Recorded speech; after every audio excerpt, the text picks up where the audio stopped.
figures therein. And we'll look at other issues, of course. But I have a portfolio manager with Afri Invest West Africa, Mr. Babajide Atolagbe. Good afternoon, Mr. Atolagbe. It's good to have you on the show. Hi, Tolu. Good afternoon. Pleasure to be here. Yeah, I know you've seen that budget, and let me also get your view. 47.9 trillion naira. It's an ambitious appropriation for the year 2025. The president says this is aimed at securing the future and tackling insecurity across the country. What's your understanding of this? Yes, thank you. Yes, on the nominal front, I mean, most Nigerians, many economists, many market participants are quite surprised, or the initial reaction you get is people are surprised that we're about to spend 47.9 trillion naira in 2025, right? And I mean, you can't fault the surprise, because if you look at how much we expended last year and how much we budgeted last year, this is over close to 100% increase. So on the nominal front, on the naira front, it looks enormous, and it looks gigantic.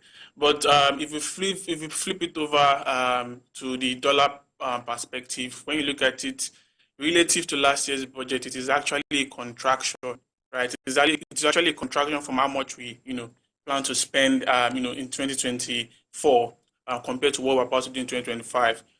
So if we put it into context, yes, it is enormous on the naira front, and but on the dollar front, it is not so big. In terms of how we see the budget, yes, we perceive the budget as yes, the government is actually going all the way out to ensure that it pushes the economy outside of the current challenges that we are facing. And one thing we've actually observed from the expenditure is that the government is actually targeting areas that would completely improve Nigeria's ranking in terms of multidimensional poverty index, because the budget is targeting infrastructure, healthcare, education, food security. These are critical areas of the Nigerian economy that are likely to bring us out of the hole that we're currently in at the moment. Specifically, I like to look at the economic recovery aspect in sight. Talking about foreign reserves staying at $40 billion and trade surplus at 5.8 trillion naira. Give us an understanding to this. Many say it looks like there's going to be light at the end of the tunnel. Well, again, if you look at the numbers, I mean, nominally, in terms of the FX reserve, we've seen a continuous accretion to the reserve over the last couple of months, right? And we're currently at 40 billion, landmark, which is actually good. We give credit to the central bank as regards that accretion. And again, but when you look at the reserve, what is published is the gross reserve, right, which is the total assets. I think what will give us a clearer picture of how easy it is we would be able to achieve economic recovery is the net reserve, which is the reserve after accounting for the liabilities that the CBN has on their books. And at the moment, we do not have access to the net reserve. I mean, the last report we had was that the net reserve was within the range of 3 to 5 billion, which is not so enormous when you contextualize it with imports and the fact that the central bank has to service different segments of the market with FX. So I think on the gross front, which is good, we're making progress, but on the net reserve position, it is still not clear, because that is the real deal in terms of how far and how well the central bank can achieve its economic recovery policy in 2025. Health, education, getting budget boosts. Now, this is like what never seen before. In more than 3 decades, looking at what is allocated to this. What would you say about the priorities of government? Yes, in a period where we have competing priorities, I think what we've seen as regards the allocation to these areas shows a commitment from the government to ensuring that Nigerians are getting the best service in terms of healthcare. And we must actually, if we want to understand how this works, we must look at time past, right? In the last 10 years, the allocation to these sectors have not been really great, right? Most of the allocation has been to areas that, most people think are not necessarily productive. But, in 2025, when you look at what was allocated to health, when you look at what was allocated to education, infrastructure, defense, it is very intentional. It seems that the government has a deliberate plan to be able to fix, the bottlenecks in these, areas of the economy. Because if you're able to, fix, plug and play these sectors, these areas, it's going to actually harmonize, the economic recovery plan. And, before we can get to the $1 trillion economy that the current administration is trying to get to, we need a working, a healthy workforce, a workforce that can, operate in an environment that has proper infrastructure, whereby security is the topmost priority of the government, and also there is, to a very large extent, food security. So in terms of the allocation, I think it's a good one, and it's quite an intentional approach from the government. Great stuff there. Looking at inflation rate, now it's about 34.8% at the moment, and government is saying this budget is going to bring this figure down to about 15%. I hope that's not a tall order. Well, it's a very tall order, I must be honest, because bringing inflation from 34% annual to 15.7% within a year, feels like magic. Because if you look at the factors that are responsible for, high inflation in the past, 12 to 16 months, those factors are still, are still there. While some of them may have softened, for example, we do not expect to see a material jump in PMS price in 2025 because of the fact that we have Dangote refinery on board. We have some other refineries in Port Harcourt that are also, trying to increase production. So that will put some, give some relief to the economy in terms of energy prices and consistent supply of energy. While that is a positive and will not necessarily translate into further pressure on inflation, we must also not forget that one of the major drivers of inflation in Nigeria is imported inflation, and this is largely tied to the currency, right? If you look at the budget assumption, government has budgeted that. For us to achieve an inflation of 15.75%, it simply means the FX rate must, average $1,400 between the year. Production of oil should be around $75 per barrel in terms of price, while oil production should be around 2.6 million barrels per day. These are very, very, very optimistic scenarios. And when you look at we're currently in December and we have January just in a couple of weeks, are all these metrics going to dramatically change from what they are today into these assumptions? I think the answer is no. To provide context, oil production currently within the range of 1.4 million, 1.5 million. I'm sure if you extract condensate, it might be actually lower than that. For us to be able to ramp up production to 2 million barrels per day, which is higher than OPEC's quota for Nigeria, it will require some level of serious investment in that sector. Oil prices are $75 per barrel, neither here or there. We're seeing what's happening with China and how that has impacted the energy market. Global growth is not really going to be exciting in 2025 because of the anticipated impact of Donald Trump's policy on the economy. And the FX rate at 1,400 is also something to be wary about. In 2024, we must note that the central bank got in a lot of flows from its operations at the OMO market, at the primary market, raising domestic bonds and commercial bonds. But that inflow did not necessarily translate into moderation in FX prices, right? All of that inflow has happened between the last 12 months, and currently today, the official market is trading around 1,005, 1,550, and the parallel market we still have orders being filled at 1,660. So even with the progress we've made, we've not really seen improvement on the FX part. And going into 2025, although we know the central bank is doing a lot to actually bring down in FX and also bring down inflation, but we think that a 15.75% inflation in 2025 is far beyond the reach of central bank in 2025. Still like us to stay a bit with with the budget. President touched on the reforms and says these reforms would continue. He said there is no going back. He knows there are challenges and all of that. So I'd like to ask a two-in-one question. How would you react to that, staying on the reforms? And what sort of social investment initiative do you think government need to put in place as we move on in 2025? But let's take a break. When we come back, you answer that question. We soon experience a better and more functional economy.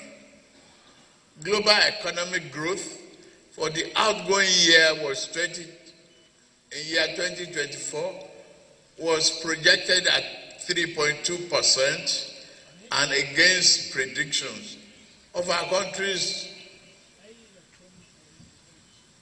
we have made significant progress. Our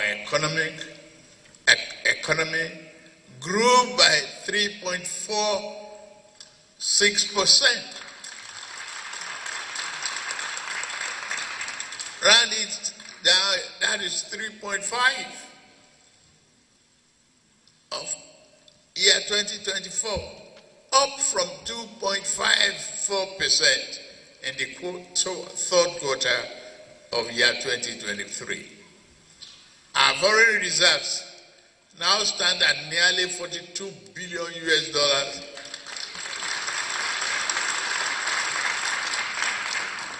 from negative inheritance. We are providing a robust buffer against external shocks. Our rising exports are reflected in our current trade surplus, which now stands at 5.8 trillion naira.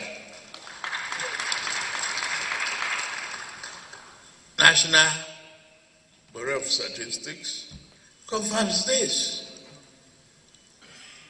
The clear result of gradual recovery, among others, reflected the resilience of our economy and the impact of deliberate policy choices we've made from the outset.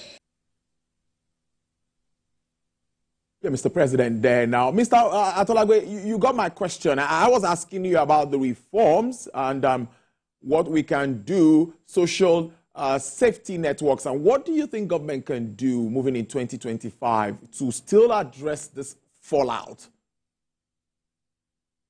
I think the first question you asked was about whether the government should reconsider stopping, the push they've started. I think the answer is no, because we are beginning to see some of the positive impact of, some of the critical decisions that were taken, when this administration started. And an example is the removal of subsidy, which has actually, brought about market-reflective pricing, and that has really helped the likes of, Dangote Cement to be able to, launch operation fully, and that would transmit into, efficient and effective distribution of energy within the country. And like energy is like the oil that greases the economy. So policies like that, although in the short term they come painstakingly, but in the medium to long term, we would definitely reap the benefits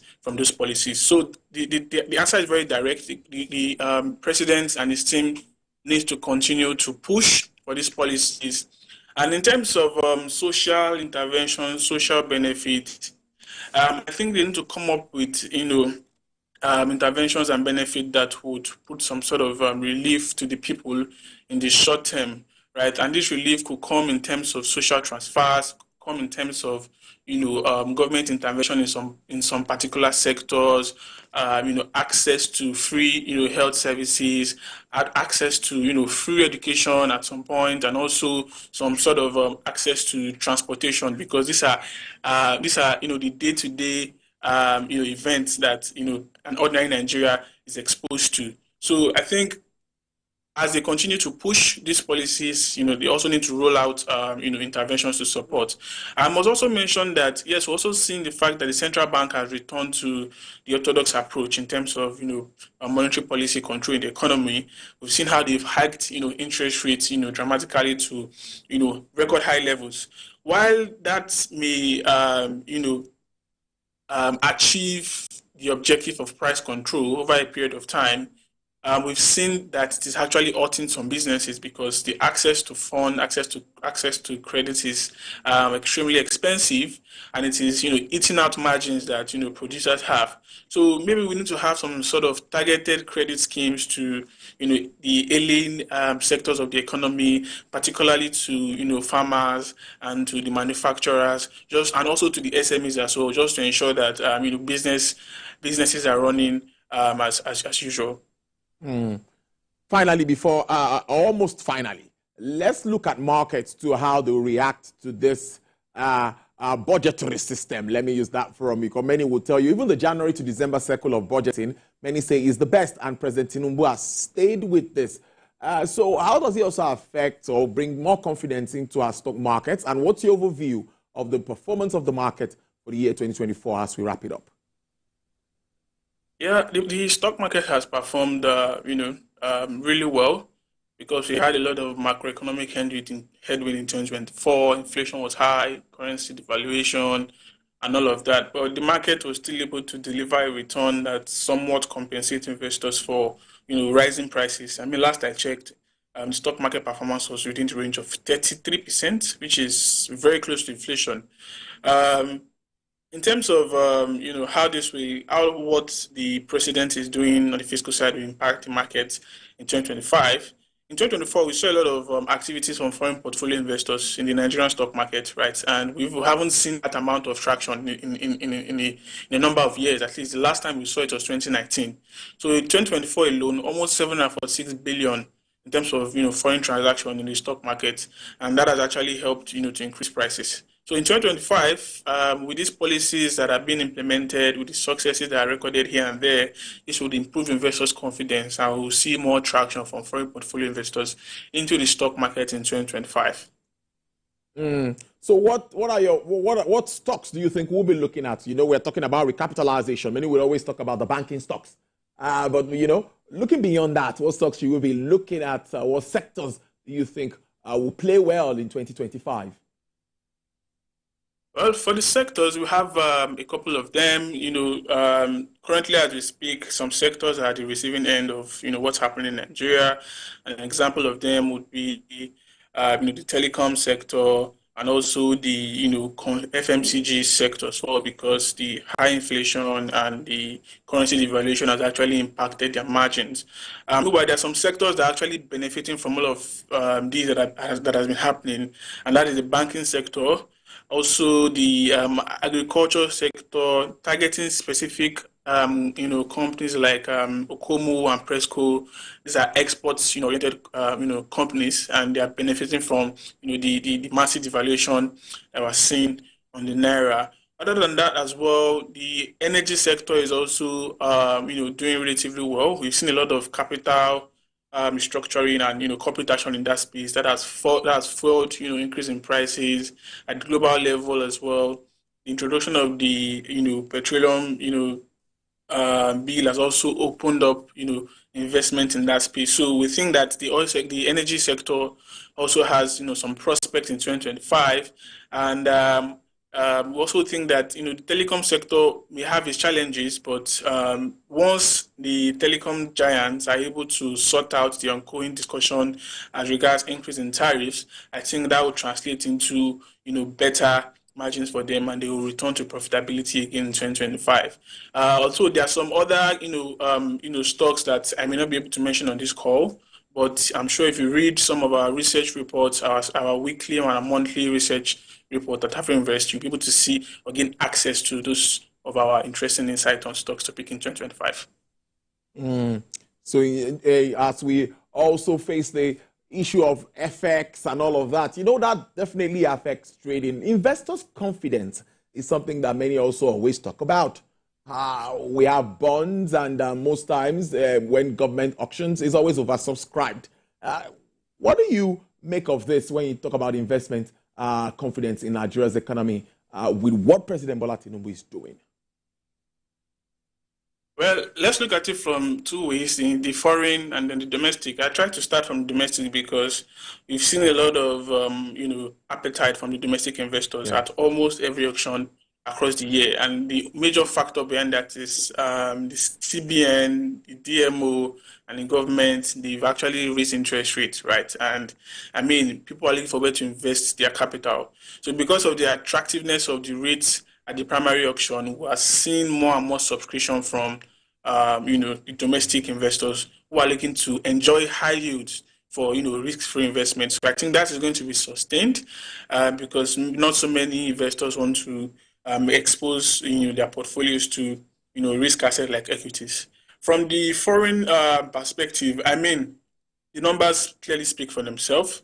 The last Eurobond issuance that was done, earlier this month, we saw that it was, healthily oversubscribed, and that's, clearly represents how investors perceive, Nigeria and the outlook, given the fact that, most of the policies that has been, implemented are, targeted towards a market reflective, environment. And these are some of the, key considerations that foreign investors are always looking, forward to when picking, investment in emerging economies. So I think the numbers clearly speak for them. So the bank continue to use, the, interest rate to attract FPIs, and the fiscal side also continue to push the, recovery agenda. I think we're still going to see much more flows in 2025.